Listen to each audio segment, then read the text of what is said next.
Hi, welcome back to my channel. My name is Pedro Rodriguez and this is the Work Project. Today we're gonna use logic in order to help you conceptualize the subject of your enemy or evil. So I'm sure that at some point in your life you have come across a person that simply didn't like you or wish you ill or could have done something purposely in order to harm you or to offend you. Most of us have encountered this, but there are extremes to these types of people. So first, we are going to start by using rationality to make you aware of the existence of people who are inherently evil. So now, us human beings, we come in a variety of character traits, right? So some people have a stronger characteristic of envy. Others have more empathy. Others are more egoistical. Others just hate with passion. Others are more self-centered.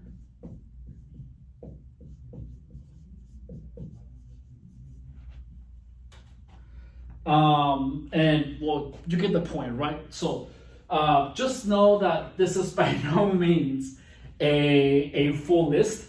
But then not only that, but also for every single, let's say egoistical, for every single character trait, there is a spectrum, and to simplify, there's like 1 to 10, and from 1 being not egoistical or 0, and 10 being extremely egoistical beyond belief.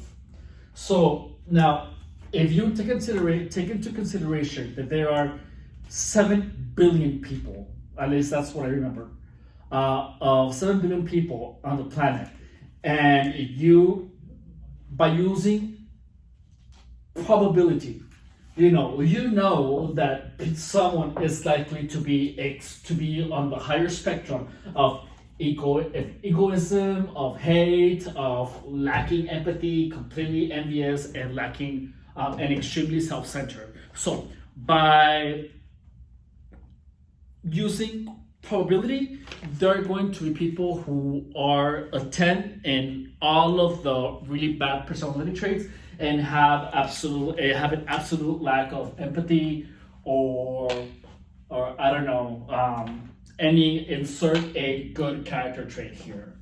So goodness, I know that's kind of like general, but you get the point, right? So by thinking in putting it in a perspective of probability, you know that there are people who are going to be inherently evil, all right? So that's the first part. Now, where's my eraser? Let me see if the mouse works. Okay, all right.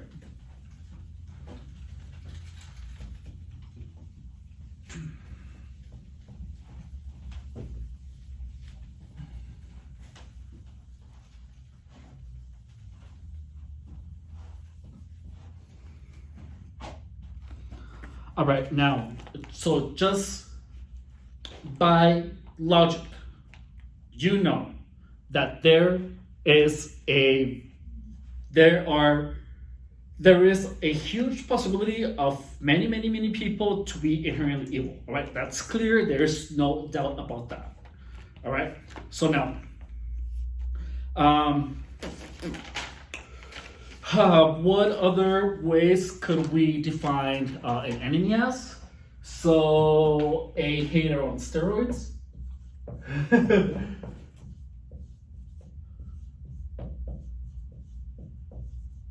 I mean, you can take that literally or not literally.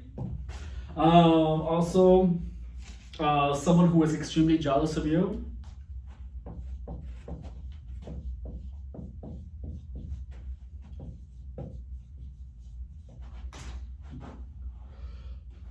Someone who directly opposes any type of perspective or belief that you can have, or opposing beliefs. Oh.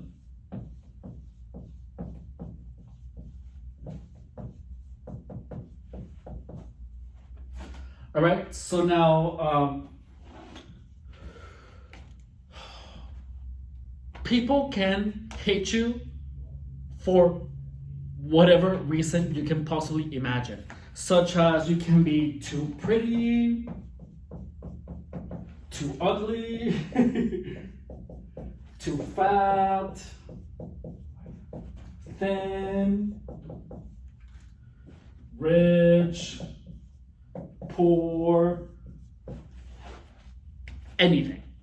So if you have, I mean, I'm sure you weren't born yesterday, so I'm sure you can agree that people can pretty much hate you for any reason that they want to. So just have in mind, or by this, you can only rationalize that if anyone hates anyone else for any of these, it is because it is a person who is high on the hateful spectrum. And also, they made a decision on hating you or anyone for any of these reasons. So hating someone for any of these, these are just forms of being that are not inherently morally wrong.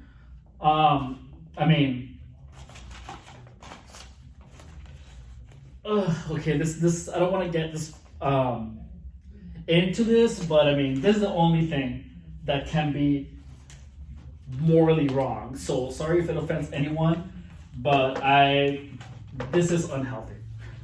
Now, anyways, now any of these is not morally wrong, and anyone that hates anyone else because of any of these can have, or at a point made a decision to hate.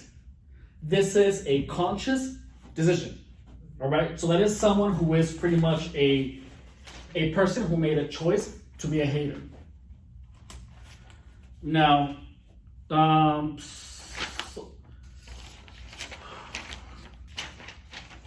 how to detect your enemy. All right, so changing the subject.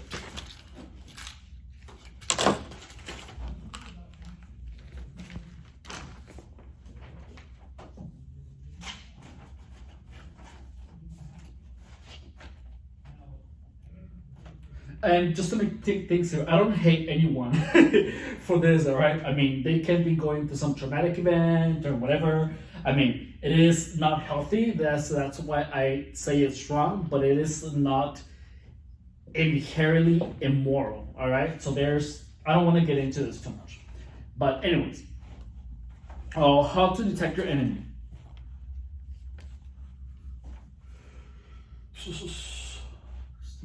Oh.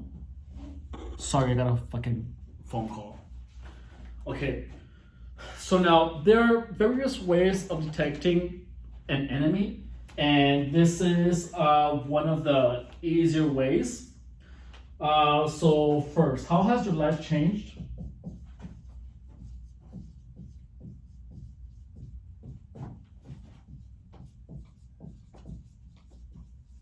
Since this person got into your life. If your life has improved, meaning this person is helping you fulfill your dreams, goals, and wants, and is helping you evolve as a human being, then that is definitely not an enemy. Also, if your life has improved, meaning you this person is helping you fulfill your dreams, goals, and wants, and is helping you evolve as a human being, then that is definitely not an enemy. Also, if your life has improved, meaning you this person is helping you fulfill your dreams, goals, and wants, and is helping you evolve as a human being, then that is definitely not an enemy. Are they adding to your life?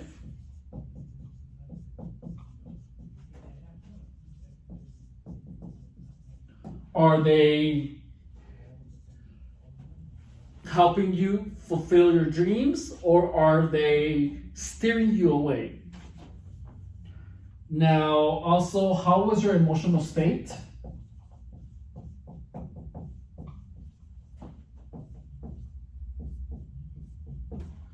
After this person entered into your life? Are your friends acting different?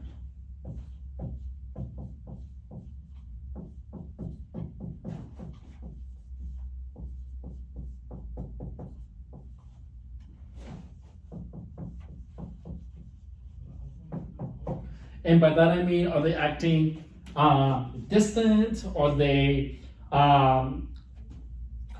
still acting the same? Are they listening less to you? Are they giving you weird looks? That can be a sign that something is going on. Now, are you being blamed for things that you know you didn't do? I'm just going to put blame shifting.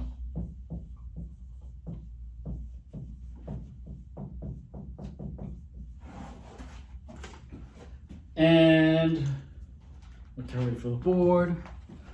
All right, now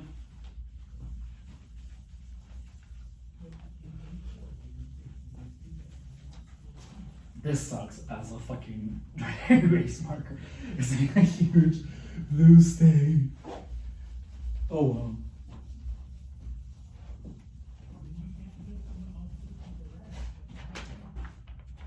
Okay, now. And this is one of the key clues that will help you see who is your enemy. Is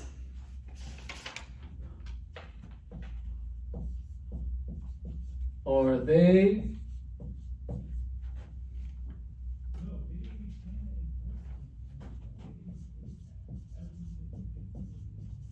coming through with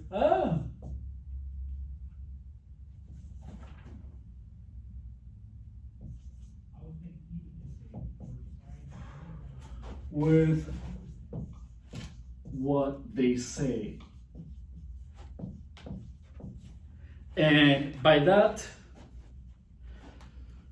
I mean, are they making you a promise and are they actually coming through with it, or do they keep postponing it? Do they blame it on a circumstance, or like are they saying like they're not going to chill you and yet they do it again?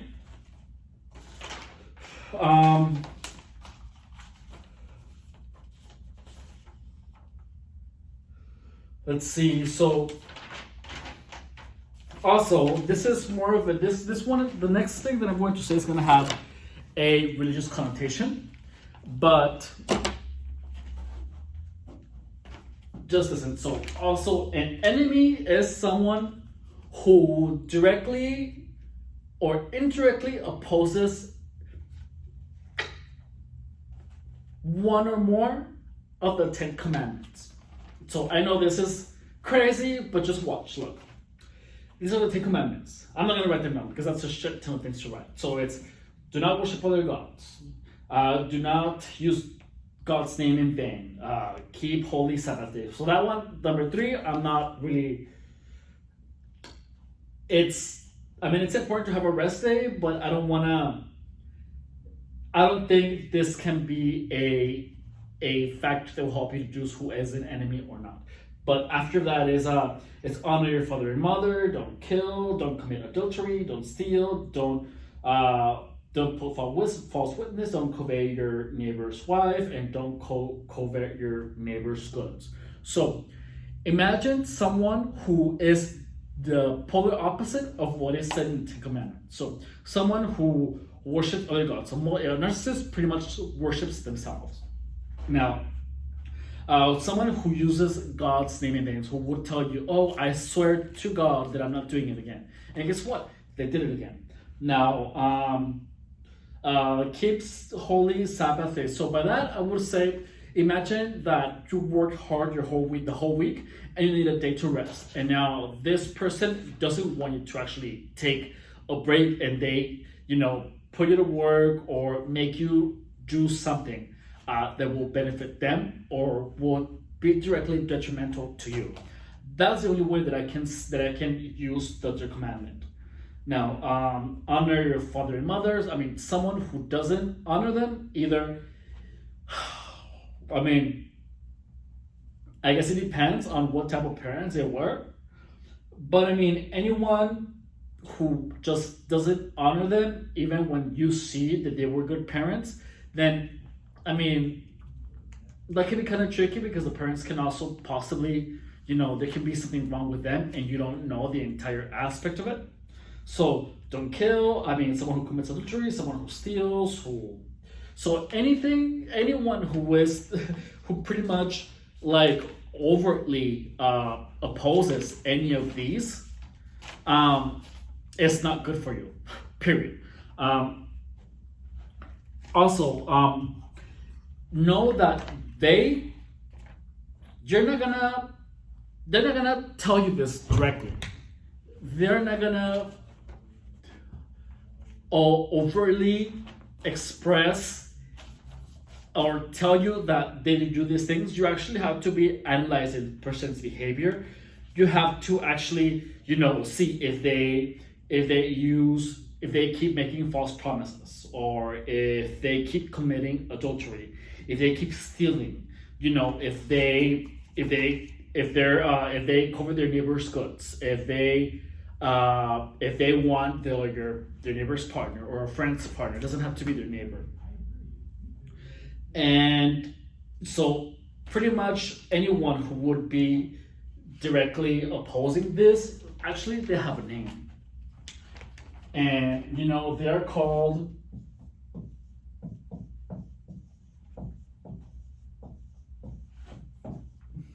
bam. I'm not sure if you can see it, but it says psychopaths. How's it? Yeah, you can kind of see it.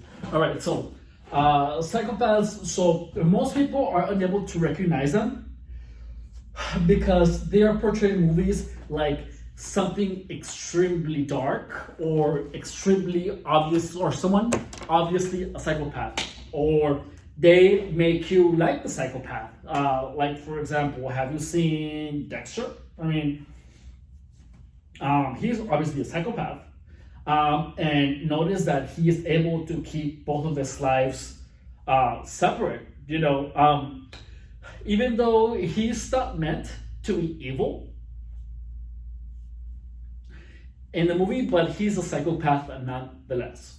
So now, just because he has a twisted sense of morality, but as someone who is a let's say a narcissist would not have the type of morality that Dexter has. So a psychopath would pretty much target people because they want something that the target has, or they don't want the target to have whatever the target already has, right? So if you have any questions, or if you want me to elaborate on any of these topics, please let me know. Put it in the comments. Yeah, thank you. Bye.